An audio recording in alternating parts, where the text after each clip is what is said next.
Karina baby, today is the 9th, and it's Globe-Trotting. Let's look at this.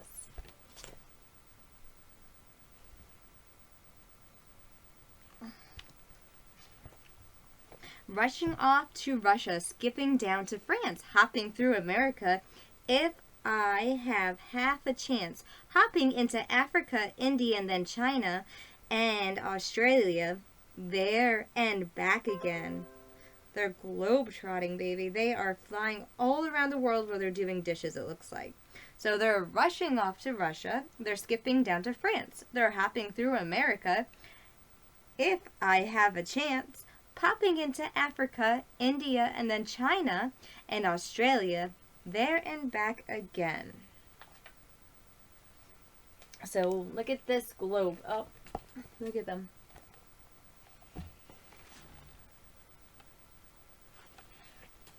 So it says Russia, China, India, Africa, France, and America.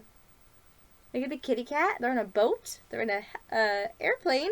And they have a rocket ship too. Very nice. Oop. There we go. Oh, sorry, baby.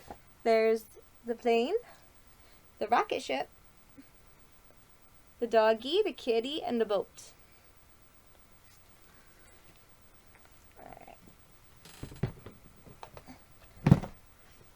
The Wizard of Oz. Discovery of the Terrible. The four travelers walked up to a great gate of Emerald City and rang the bell. After ringing several times, it was opened by some guardian of the gate they had met before. "What? Are you back again?" he asked in surprise. "Do you not see us?" answered the Scarecrow. "But I thought you had gone to visit the Wicked Witch of the West." "We did visit her," said the Scarecrow, "and she let us go again." "And she let you go again?" asked the man in wonder. "She could not help it, for she is melting," explained the Scarecrow. "Melted? Well, that is good news indeed," said the man. "Who melted her?" "It was Dorothy," said the lion gravely. "Good gracious," exclaimed the man, and he bowed very low indeed before her. Then he led them into the little room and locked the spectacles from the great box on all their eyes, just as he had done before. Afterward they passed through the gate into Emerald City, and when the people heard from the guardian of the gate that they had melted the Wicked Witch of the West, they all gathered around the travelers and followed them in the great crowd to the Palace of Oz. The soldier with the green whiskers was still on guard from the door, but he let them in at once, and they were again met with a beautiful green girl. She showed each of them to their old rooms at once, so they might rest until the great Oz was ready to receive them. The soldier had the news carried straight to Oz that Dorothy and the other travelers had come back again after destroying the Wicked Witch, but Oz made no reply. They thought the great wizard would send for them at once, but he did not. They had no word for him the next day, nor the next. They waited with tiresome and wearying. And at last they grew vexed that Oz should treat them in so poor a fashion after sending them to undergo hardship and slavery. So the Scarecrow at last asked the green girl to take another message to Oz, saying if he did not let them in to see him at once, they would call the winged monkeys to help them and find out whether he kept his promise or not. When the wizard was given this message, he was so frightened that he sent word for them to come to the throne room at 4 minutes after 9 o'clock. The next morning, he had once met the winged monkeys in the land of the West. and he did not wish to meet them again. The four travelers passed a sleepless night, each thinking of the gift Oz had promised and bestowed on him. Dorothy fell asleep only once, and then she dreamed she was in Kansas with Aunt Am was telling her how glad she was to have her little girl at home again. Promptly at 9 o'clock the next morning, the green-whiskered soldier came to them, and 4 minutes later they all went into the throne room of the great Oz. Of course, each one of them expected to see the wizard in the shape he had taken before, and all were greatly surprised when they looked about and saw no one.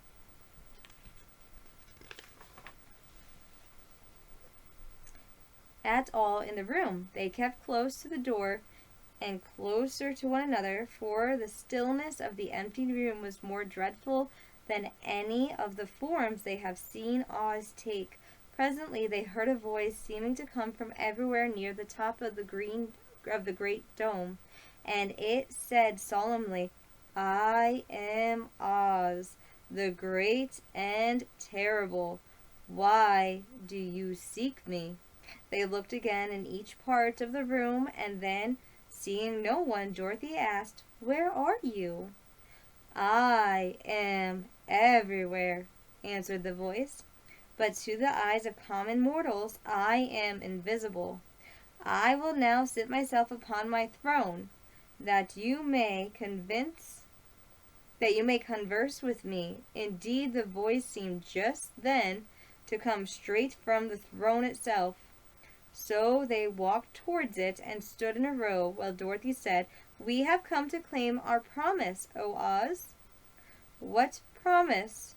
asked Oz. "You promised to send me back to Kansas when the Wicked Witch was destroyed," said the girl. "And you promised me brains," said the Scarecrow. "And you promised me a heart," said the Tin Woodman.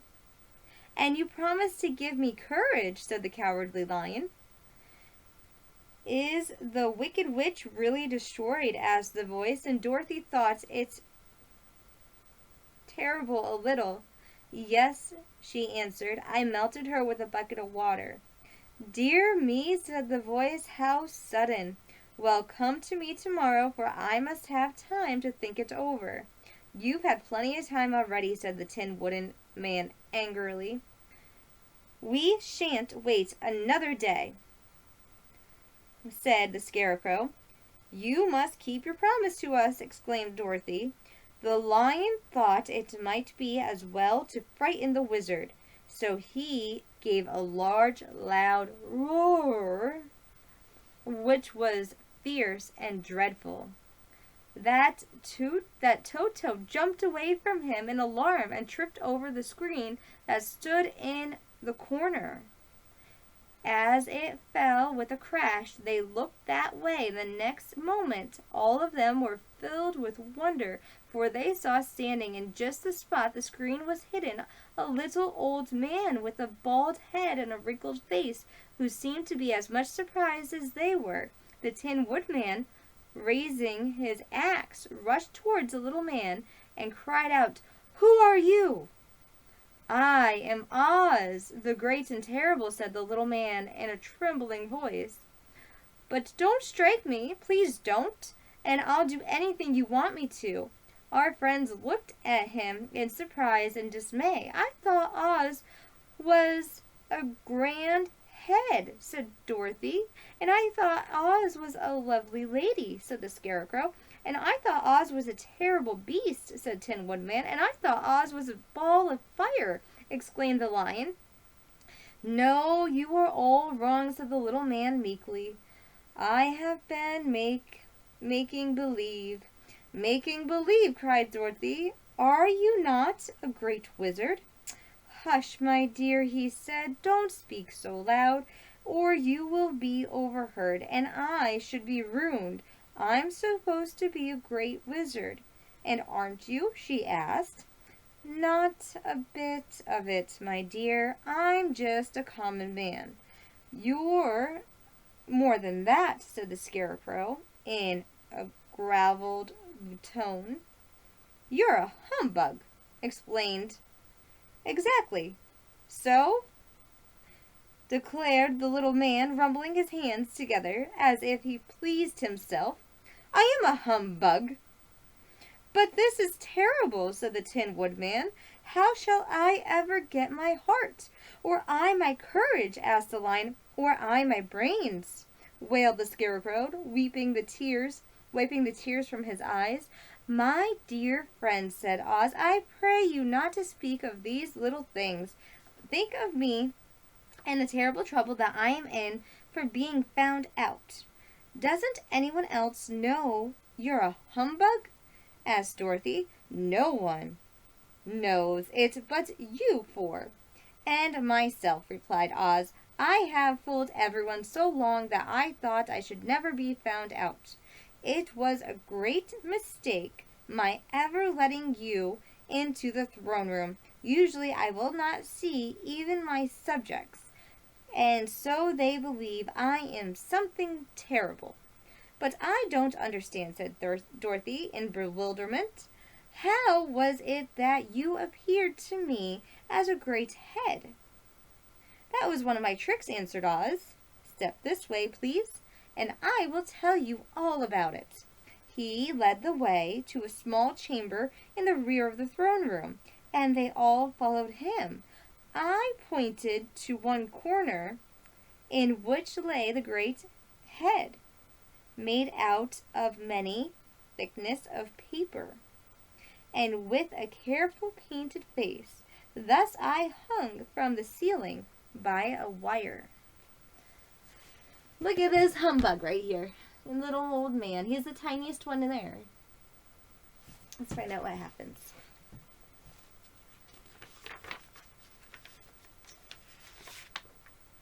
By a wire, said Oz. I stood behind the screen and pulled a thread to make the eyes move and the mouth open. But how about the voice? She inquired. Oh, I am a ventriloquist, said the little man, and I can throw the sound of my voice wherever I wish, so that you thought it was coming out of the head. Here are the other things I used to deceive you.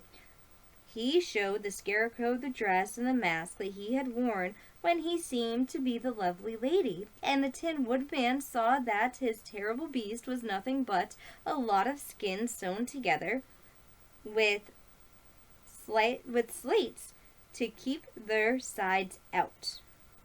As for the ball of fire, the false wizard had hung that also from the ceiling. It was really a ball of cotton. But when oil was poured upon it, the ball burned fiercely. Really, said the Scarecrow, you ought to be ashamed of yourself for being such a humbug. I certainly am, answered the little man sorrowfully. But it was the only thing I could do. Sit down, please. There are plenty of chairs, and I will tell you my story. So they sat down and listened while he told the following tale. I was born in Omaha. Why, that isn't very far from Kansas, cried Dorothy. No, but it's farther from here, he said, shaking his head at her sadly. When I grew up, I became a ventriloquist, and at that I was very well trained by a great master. I can imitate any kind of bird or beast. Here he meowed, so like a kitten that Toto perked up his ears and looked everywhere to see where she was. After a time, continued Oz, I tired of that and became a balloonist. What is that? Asked Dorothy. A man who goes up in a balloon on circus days, so as to draw a crowd of people together to get them to pay to see the circus, he explained. Oh, she said, I know. Well, one day I went up in a balloon and the rope got twisted so that I couldn't come down again. It went way up above the clouds, so far that a current of air struck it and carried it many, many miles away.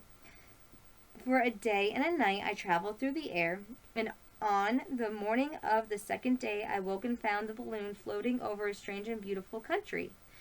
It came down gradually, and I was not hurt a bit, but I found myself in the midst of a strange people who, seeing me came from the clouds, thought I was a great wizard. Of course, I let them think so because they were afraid of me and promised to do anything I wished them to. Just to amuse myself, I kept the good people busy. I ordered them to build this city and my palace, and they did it all willingly and well. Then I thought, as the country was so green and beautiful, I would call it the Emerald City. And to make the name fit better, I put green spectacles on all the people so that everything they saw was green. But isn't everything here green? Asked Dorothy. No more than any other color, no more than any other city, replied Oz. But when you wear green spectacles, why, of course, everything you see looks green to you. The Emerald City was built a great many years ago, for I was a young man when the balloon brought me here, and I'm a very old man now. But my people have worn green glasses on their eyes so long that most of them thinks it really is an Emerald City. And it certainly is a beautiful place, abounding in jewels and precious metals, and every good thing that is needed to make one happy. I have been good to the people, and they like me, but ever since the palace was built, I have shut myself up and would not be seen by any of them. One of my great fears was the witches, for while I had no magical powers at all, I soon found out that the witches were really able to do wonderful things. There were 4 of them in the country, and they ruled the people who live in the north and the south, and the east and the west. Fortunately, the witches of the north and the south were good, and I knew they would do me no harm, but the witches of the east and the west were terribly wicked, and had they not thought I was more powerful than they themselves, they would surely have destroyed me. As it was, I lived in deadly fear of them for many years, so you can imagine how pleased I was when I heard your house had fallen on the wicked witch of the east. When you came to me, I was willing to promise you anything if you would only do away with the other witch. But now that you have melted her, I am ashamed to say I cannot keep my promises. I think you are a very bad man, said Dorothy. Oh no, my dear, I really am a very good man, but I am a very bad wizard. I must admit, I am a very bad wizard. Can't you give me brains? Asked the Scarecrow. You don't need them. You are learning something every day. A baby has brains, but it doesn't know much. Experience is the only thing that brings knowledge, and the longer you are on Earth, the more experiences you are sure to get. That may all be true, said the Scarecrow, but I shall be very unhappy unless you give me brains. The false wizard looked at him carefully. Well, he said with a sigh, I'm not much of a magician, as I said, but if you will come to me tomorrow morning, I will stuff your head with brains. I cannot tell you how to use them, however. You must find out for yourself. Oh, thank you, cried the Scarecrow. I'll find a way to use them, never fear. But how about my courage? Asked the Lion anxiously. You have plenty of courage, I am sure, answered Oz. All you need is confidence in yourself. There is no living thing that is not afraid when it faces danger. True courage is in facing danger when you are afraid, and the kind of courage you have is plenty. Perhaps I have, but I'm scared just the same, said the Lion. I shall really be unhappy unless you give me the sort of courage that makes one forget he is afraid. Very well, then, I will give you that sort of courage tomorrow, replied Oz. How about my heart? Asked the Tin Woodman. Why, as for that, answered Oz, I think you are wrong to want a heart. It makes people very unhappy. If you only knew it, you are in luck not to have a heart." "That must be a matter of opinion," said the Tin Woodman. "For my part, I will bear all the unhappiness without a murmur if you will give me the heart." "Very well," answered Oz meekly. "Come to me tomorrow, and you shall have a heart. I have played wizard for so many years that I may as well continue the part a little longer." "And now," said Dorothy, "how am I to get back to Kansas?" "Well, we shall have to think about that," replied the little man. "Give me 2 or 3 days to consider the matter, and I'll try to find a way to carry you over the desert. In the meantime, you shall be all treated as my guest, and while you live in the palace, my people will wait upon you and obey your slightest wish. There is only one thing I ask in return for my help. Such as it is, you must keep my secret and not tell no one I am a humbug." They agreed to say nothing of what they had learned, and went back to their rooms in high spirits. Even Dorothy had hopes the great and terrible humbug, as she called him, would find a way to send her back to Kansas, and if he did, she was willing to forgive him for everything.